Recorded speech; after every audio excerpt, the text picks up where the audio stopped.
তো 2023 সালে একদম অন্তিম লগ্নে আবারও কিন্তু পশ্চিমবঙ্গ সরকারের কৃষি বিভাগের পক্ষ থেকে কৃষক বন্ধুদের আবেদন প্রক্রিয়া স্টার্ট হয়েছে পুনরায়। তো চাইলে কিন্তু আপনারা এই মুহূর্তে সরাসরি অফলাইনের মাধ্যমে বাড়িতে বসে কিন্তু আবেদন করতে পারবেন। এই কৃষক বন্ধুদের নতুনভাবে যে আবেদন প্রক্রিয়া স্টার্ট হয়েছে, এখানে আবেদন করতে হলে তোমরা কিভাবে আবেদন করবে এবং নতুনভাবে কিছু চেঞ্জ আনা হয়েছে এই আবেদনে, সেগুলো কি কি রয়েছে এবং তার পাশাপাশি অফলাইনে আবেদন করার জন্য যে ফর্মটি রয়েছে কিভাবে কালেক্ট করবে কিংবা ফিল আপ হয়ে যাওয়ার পর কোথায় গিয়ে জমা করবে এবং তার পাশাপাশি কি কি ডকুমেন্টস আবশ্যিকভাবে এই ফর্ম ফিল আপে প্রয়োজন হচ্ছে, সমস্ত কিছু কিন্তু আমরা এক এক করে ইন ডিটেলসে আজকের এই ভিডিও থেকে জেনে নেব। তো যদি আপনারা এই মুহূর্তে দীর্ঘদিন ধরে অপেক্ষায় রয়েছেন কৃষক বন্ধুতে কিভাবে বা কবে থেকে আবেদন করবেন, তাহলে নিঃসন্দেহে আজকের আমাদের এই ভিডিওটিকে একদম স্কিপ না করে সম্পূর্ণ শেষ অবধি দেখবেন, তাহলে কিন্তু তোমরা কৃষক বন্ধুদের আবেদনের ফুল প্রসেস কিন্তু আমাদের এই ভিডিও থেকে তোমরা জানতে পারবে। তো চলুন বন্ধুরা, আর দেরি না করে সরাসরি আজকের এই ভিডিওর মূল টপিকে চলে যাওয়া যাক। তো এই মুহূর্তে কিন্তু আমরা অফিসিয়াল পোর্টালের মধ্যে চলে এসেছি, অর্থাৎ কৃষকবন্ধু.gov.in বা কৃষকবন্ধু.net যে অফিসিয়াল যে পেজ রয়েছে এর মধ্যে চলে এসেছি। এখান থেকে কিন্তু আমরা 2023 সালে আবেদনের যে অফলাইন যে ফর্মটা রয়েছে এই ফর্মটিকে কিন্তু আমরা এখান থেকে কালেক্ট করে নেব। তো যখন তোমরা এখান থেকে অফলাইন ফর্মটিকে কালেক্ট করে নেবে, ঠিক সেম টু সেমভাবে কিন্তু তোমাদের কাছে এইভাবে ফর্মটি চলে আসবে। তো এই ফর্মটিকে ফিল আপ করার জন্য কী কী লাগছে সেগুলো কিন্তু আমরা এক এক করে ইন ডিটেলসে আলোচনা করব। প্রথমত কিন্তু রয়েছে এখানে আবেদনপত্রের নম্বর, যখনই তোমরা জমা করবে সেখানে কিন্তু এই নাম্বারটিকে তোমাদেরকে এখানে ফিল আপ করে দেবে। তো তারপরে নেক্সট কিন্তু রয়েছে কৃষকের নাম, এখান থেকে কিন্তু সম্পূর্ণ বাংলাতে এই ফর্মটিকে ফিল আপ করতে হবে। প্রথমত কৃষকের নামটিকে তোমাদেরকে এখানে ফিল আপ করতে হবে।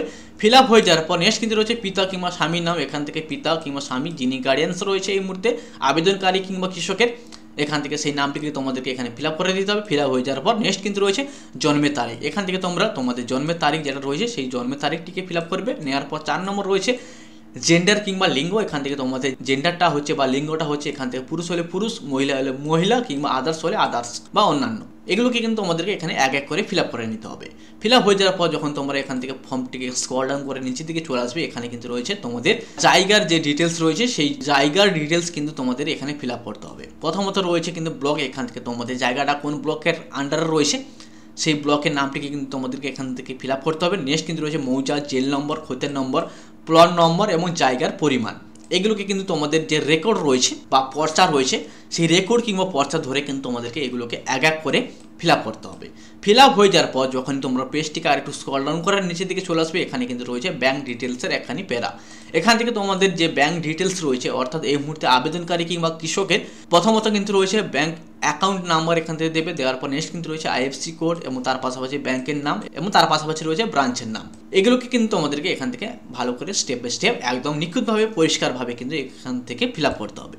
ফিল আপ হয়ে যাওয়ার পর নেক্সট কিন্তু রয়েছে তারিখ, এখান থেকে তোমরা যে ডেটে এই ফর্মটিকে ফিল আপ করছো কিংবা জমা করবে এই ফর্মটিকে সেই ডেটটিকে কিন্তু তোমাদেরকে এখানে ফিল আপ করে দিতে হবে। ফিল আপ হয়ে যাওয়ার পর আবেদনকারীর স্বাক্ষর কিংবা টিপসই এখান থেকে তোমরা স্বাক্ষর কিংবা টিপছাপ এখান থেকে দেবে। দেওয়ার পর নেক্সট কিন্তু রয়েছে এখানে কিন্তু আরেকখানি কলাম রয়েছে বা বক্স রয়েছে, এখানে কিন্তু তোমাদেরকে কোনো রকম ফিল আপ করতে হবে। যেখানে তোমরা জমা করবে সেটা দুয়ারে সরকার ক্যাম্প হতে পারে কিংবা বিডিও অফিস, ওখানে কিন্তু তোমাদেরকে এই ফর্মটিকে তারা নিজেরাই ফর্মটিকে ফিল আপ করে নেবে। ফিল আপ হয়ে যাওয়ার পর যখন তোমরা ফর্মটিকে আরেকটু স্ক্রল ডাউন করে নিচের দিকে চলে আসবে, এখানে কিন্তু তোমাদেরকে কোনো রকম কিছু করতে হচ্ছে না। প্রথমত কিন্তু তোমরা এখান থেকে জাস্ট এখান থেকে সিগনেচার করে এবারে নেক্সট পেজের মধ্যে কিন্তু তোমাদেরকে চলে যেতে হবে।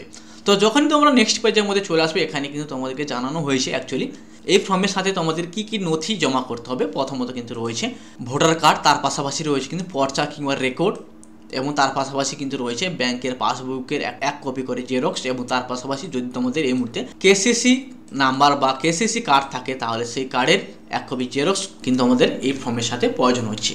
তো প্রথমত কিন্তু তোমাদের টোটাল এখানে 4টি ডকুমেন্টস প্রয়োজন হচ্ছে। প্রথমত ভোটার আইডি কার্ড কিংবা এপিক কার্ড এবং তার পাশাপাশি পর্চা রয়েছে ব্যাংকের পাসবুকের জেরক্স এবং তার পাশাপাশি যদি তোমাদের কাছে এই মুহূর্তে কেসিসি কার্ড থাকে তাহলে সেই কেসিসি কার্ডের এক কপি জেরক্স কপি এই ফর্মের সাথে তোমাদেরকে জমা করতে হবে। এই সমস্ত কিছুকে ফিল আপ হয়ে যাওয়ার পর এবং এই ফর্মের সাথে সমস্ত ডকুমেন্টস অ্যাটাচ হয়ে যাওয়ার পর এখন কথা হচ্ছে তোমরা কোথায় গিয়ে বা কীভাবে জমা করবে। তো এই মুহূর্তে কিন্তু ডিসেম্বর মাসে বিভিন্ন পঞ্চায়েত কিংবা বিভিন্ন ব্লকে দুয়ারে সরকার ক্যাম্প কিন্তু পুনরায় স্টার্ট হয়েছে। চাইলে কিন্তু তোমরা ওই দুয়ারে সরকার ক্যাম্পে গিয়ে জমা করতে পারবে কিংবা তোমাদের নির্দিষ্ট যে ব্লক অফিস কিংবা ব্লক ডেভেলপমেন্ট যে অফিস রয়েছে চাইলে কিন্তু ওখানেও তোমরা এই ফর্মটিকে জমা করতে পারবে। তো এর জন্য কিন্তু আপাতত কোনো নির্দিষ্ট সময় জানানো হয়নি বা আবেদনের শেষ তারিখও জানানো হয়নি। এবং তার পাশাপাশি তোমাদেরকে জানিয়ে রাখবো এই ফর্মটি ডাউনলোড করার লিঙ্ক কিন্তু আমরা অবশ্যই আমাদের ভিডিও ডেসক্রিপশন বক্সে দিয়ে রাখবো। চাইলে তোমরা আমাদের এই ভিডিওর ডেসক্রিপশন বক্স থেকে কিন্তু এই ফর্মটিকে কালেক্ট করে নিতে পারবে।